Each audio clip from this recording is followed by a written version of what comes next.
দুর্নীতির মামলায় আর রক্ষা কবচ নয়, সিবিআই তদন্তে ছাড়পত্র শুভেন্দু।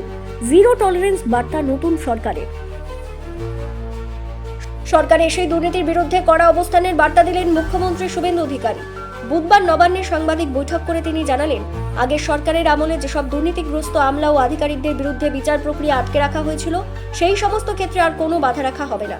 ইতিমধ্যেই সিবিআই তদন্তে প্রয়োজনীয় স্যাংশন বা অনুমোদন দেওয়া হয়েছে বলে ঘোষণা করে মুখ্যমন্ত্রী। শুভেন্দুর অভিযোগ, বিদায়ী সরকার ইচ্ছাকৃতভাবে দুর্নীতিতে অভিযুক্ত আধিকারিকদের রক্ষা করছিল।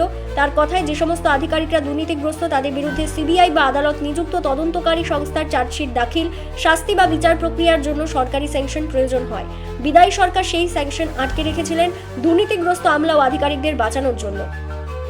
মুখ্যমন্ত্রী জানান, মঙ্গলবারই 3টি গুরুত্বপূর্ণ মামলায় তদন্ত এগোনোর জন্য প্রয়োজনীয় অনুমোদন দেওয়া হয়েছে। শিক্ষক নিয়োগ দুর্নীতি, পুরসভা নিয়োগ দুর্নীতি এবং সমবায় দপ্তর সংক্রান্ত মামলায় আদালতের নির্দেশে যে তদন্ত হয়েছিল তা এতদিন আটকে ছিল বলে দাবি তার।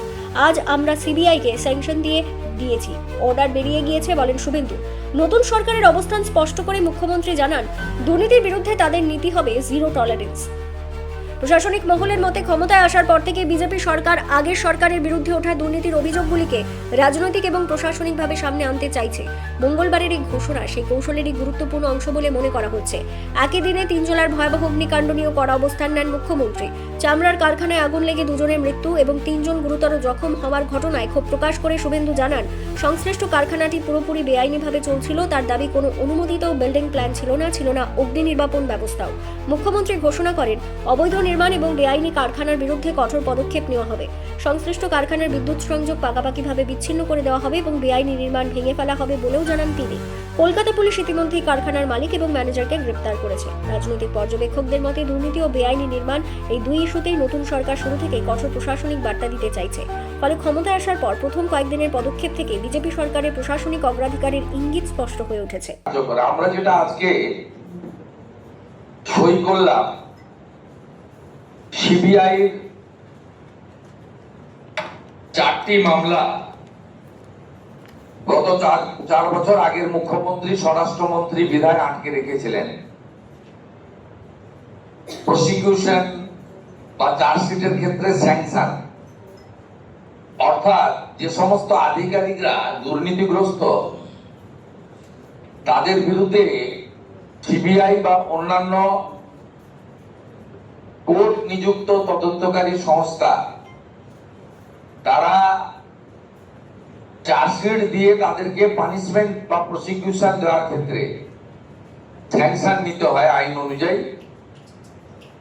বিদায়ী সরকার এবং বিদায়ী সরকারের মুখ্যমন্ত্রী তথা স্বরাষ্ট্রমন্ত্রী এই স্যাংশন আটকে রেখেছিলেন দুর্নীতিগ্রস্ত আমলা এবং আধিকারিকদের বাঁচানোর জন্য। আজকে আমরা সিবিআই কে 3টি দপ্তরের আধিকারিকরা যারা করাপশনে যুক্ত ছিলেন তাদের স্যাংশন আমরা দিয়ে দিলাম। অর্ডার বেরিয়ে গেছে, সিবিআই কপি পেয়ে গেছে বা পেয়ে যাবে, একটু আগেই অর্ডার হয়েছে। এটাতে এডুকেশন ডিপার্টমেন্টের টিচার রিক্রুটমেন্ট স্ক্যাম রয়েছে, মিউনিসিপাল অ্যাফেয়ার্স ডিপার্টমেন্টের মিউনিসিপাল রিক্রুটমেন্ট স্ক্যাম রয়েছে এবং কোঅপারেটিভের ক্ষেত্রে, সমবায় দপ্তরের ক্ষেত্রে কিছু কোর্টের আদেশে যে তদন্ত হচ্ছিল, কিছু আধিকারিক তারা যুক্ত আছেন, তাদের বিরুদ্ধে প্রসিকিউশনের স্যাংশন, যার বিগত সরকার দুর্নীতিগ্রস্ত আধিকারিক আমলাদের আড়াল করার জন্য 4 বছর আটকে রেখেছিল, আমরা আজকে সেটা দিয়ে দিলাম।